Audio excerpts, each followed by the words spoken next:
What's up? Today we're going to be talking about HDzero, and it's not a video transmitter, it's not an antenna, it's not a camera, it's not a lens, it's a flight controller. It's a 20x20 flight controller with a built-in diversity Gemini Express LRS receiver. Price point is super competitive. We're gonna do a deep dive going into all the features this flight controller has to offer, and it's a lot, as well as showing you how I prefer to mount it in one of my builds, because one of those features is how nicely it fits with the HDzero Race 3 video transmitter.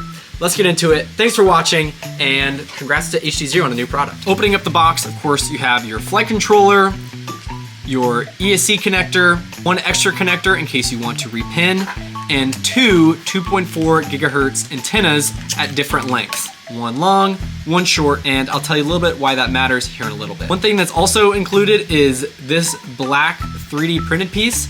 I'm not really sure what that is, and hopefully you can. As we dive into the key features, this flight controller has an H7 processor on it, which is one of the most powerful processors on the market right now, also making it very future-proof. Future beta flights may stop supporting very common processors like F4, so when you invest in a flight controller that has H7, you are definitely setting yourself up with future software updates from Betaflight. Additionally, you can pick between two different gyros, an ICM gyro and an MPU 6000 gyro. The MPU 6000 version is $20 more expensive at $85. And the ICM version is at $65. You may ask, what's the difference? Why would I buy the more expensive one? So on and so on. I have a video that I'm gonna put right up here that I'm uploading at the exact same time explaining that. Long story short, MPU 6000s have been notoriously very reliable and used in flight controllers for the last several years, but they stopped manufacturing the MPU 6000 gyro, meaning the demand is staying the same, the supply is going down, therefore the price is going up, and everyone is rushing to find an alternative. And now that alternative is the ICM gyro. As you'll see in my other video, I have been very impressed with the results of the ICM, and honestly, some may say from the results of that video that you should probably buy the ICM version anyways. However, I do think it's really cool that HDzero is offering both for those who want to stick to the old reliable or those who want to try something new and save a couple bucks, 20 bucks to be exact, along the way. As I said earlier, there is a built-in diversity receiver on this thing, and the UFLs are very conveniently mounted on the corners. This makes it really easy to take your 2.4 antennas right out of the stack, run them onto the top plate and on the arm, and that's exactly why they provided antennas at two different lengths. The short antenna is supposed to be mounted on the top plate or somewhere very close by, and the long antenna is designed so that you can run it way out on an arm for best reception. Essentially, this is a Gemini receiver, and if you don't know what that means, basically, instead of having one receiver with two antennas pulling into it, you have two separate receivers that are both completely independent. One way or another, you can get some really good performance out of it. I'll try and link a video below so you can learn a little bit more about Gemini, but for the sake of this video, Gemini is good. Usually Gemini receivers are like $25 or more, and you get that included in this flight controller. Next, we're gonna talk about LEDs. Most of the time when you want to run RGB LEDs on a drone, you need to have an external regulator, and you end up soldering like four things into one, four wires onto one pad, or you have to run a separate board, and it just gets a little bit difficult. Reason being, most flight controllers only have a 2 amp 5 volt BEC, and LEDs, especially if you have big ones and bright ones or a lot of them, will pull more than 2 amps, and that'll either kill or brown out the 5 volt rail on your flight controller, and that's bad. However, the Halo flight controller has a 4 amp 5 volt BEC, meaning you should have more than enough headroom to run all of your LEDs and your video transmitter of choice without running into any problems or needing extra regulators on board. This is awesome if you like LEDs. Additionally, it's not just one pad for each of them. Every corner of the Halo flight controller is designed to solder LEDs to with a 5 volt ground and an LED pad, making it easier than ever to run an LED board down each of your arms on your drone without having to run wires over your flight controller, over your gyro, potentially having problems. This makes it easy. I love this feature. One small note is this is a USB-C flight controller, so if you're like me, everything in my life seems to be switching over to USB-C, and this flight controller is included in that, and I really like it. One of the big benefits of this flight controller being made by HDzero is that if you have the HDzero video system, I would bet more than likely it'll plug right into your flight controller. Now, unfortunately, that's not the case on launch because they had to make some pinout decisions that would future-proof this flight controller for Betaflight, and that's some stuff I don't understand, but I did talk to them about this, and On previous versions of the HDzero Race V3, the pinout does not align perfectly with the plug, so you will have to repin, but instructions are given in the manual. However, all future batches of the HDzero Race V3, and I imagine other VTXs from them, will come with a proper pinout so you can plug it directly into your flight controller. And this is where the magic starts to happen. You have the receiver on board, no soldering. You have your video transmitter that comes pre-installed with a connector that plugs right into the flight controller. You have your ESC that has the correct pinout for the flight controller. You plug that in.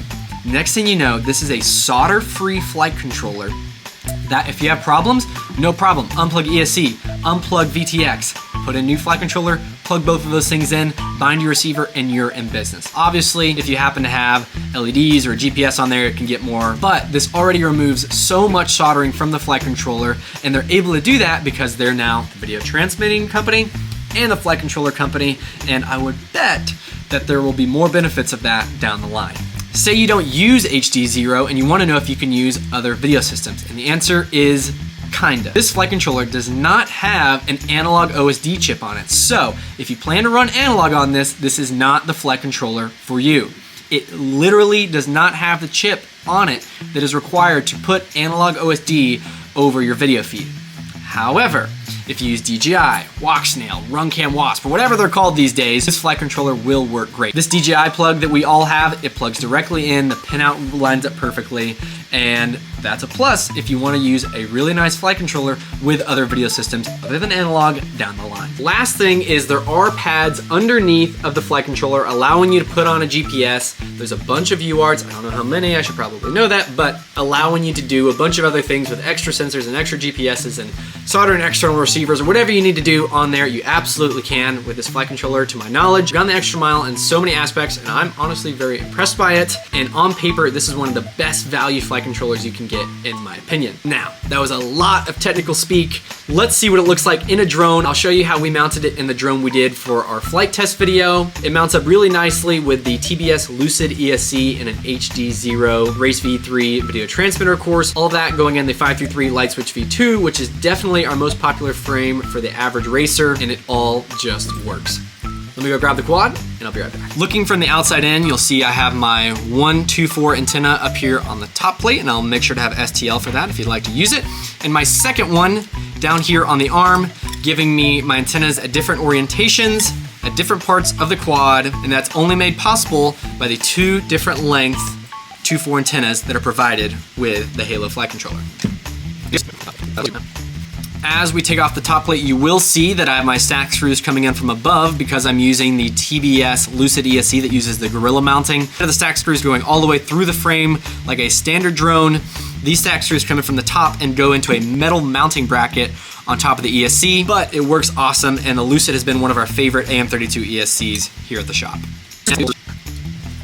As you see, we have the UFL pointed up and to the front, and this gives us the perfect length for the antenna mount to be mounted here in the back with a 45mm true RC antenna, which I'll have a link to down below. As I take off the Race V3, see that we have the Halo flight controller mounted upside down with a USB port facing down. The reason being is that HDzero very cleverly put all of the tallest components facing down with the USB port, leaving the other side as flat as possible, meaning that you can very comfortably squeeze your HDzero Race V3 down pretty hard without worrying you're gonna short anything. And this allows you to get a shorter stack. On the other side, you will see the two UFLs here, and I have the long antenna running out to the arm, as I said, and the short antenna running just to my top plate, as you see here. If I ever wanted to quickly change my flight controller, all I'd have to do, unplug my Race V3, unplug my ESC, and then unplug my two UFLs, and now this flight controller is ready to take off.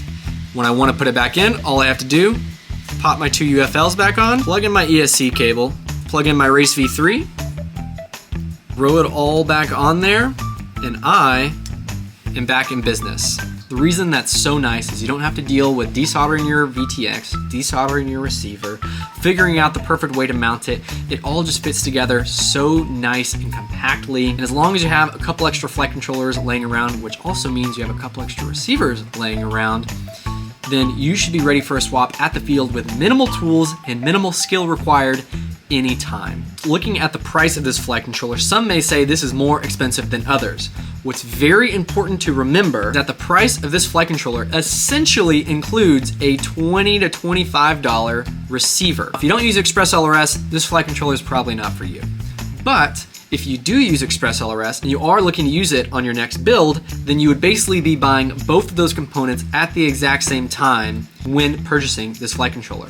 Say the Express LRS Gemini receiver you use costs $25.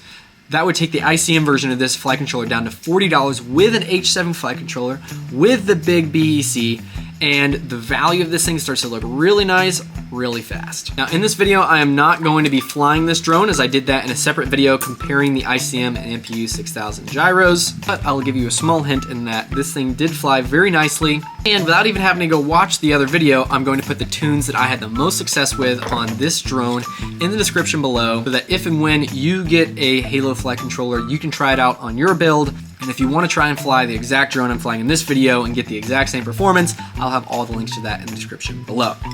But to make a long story short, the Halo flight controller is very well optimized to fit in a racing build with a Race V3 video transmitter with just about any ESC. It's built to last, it's built to be future-proof with the H7 processor. It gives you the ability to pick between ICM and MPU 6000 gyro. It has dual regulators on it to run both your LEDs and any other accessories you'd like to put on it. And it's designed in such a way to give you the best possible stack height for HDzero along the way. And if you're looking to get into building yourself and you want to limit the amount of soldering you're doing, this flight controller also has that perk with with DJI plugging straight in, with your ESC plugging straight in, with the receiver being built in. The only real thing you're gonna have to solder, unless you have a solder-free ESC, is just your motors and power leads, making it very friendly for any new beginners or people who are just tired of soldering stuff. And I'm definitely there. That wraps up today's video. Great job to Carl and Ryan over at HDzero for making a great product. I'm very excited to see how it holds up, quality control and reliability over a long period of time, but I don't doubt them for a second. If you've tried this flight controller, let me know what you think.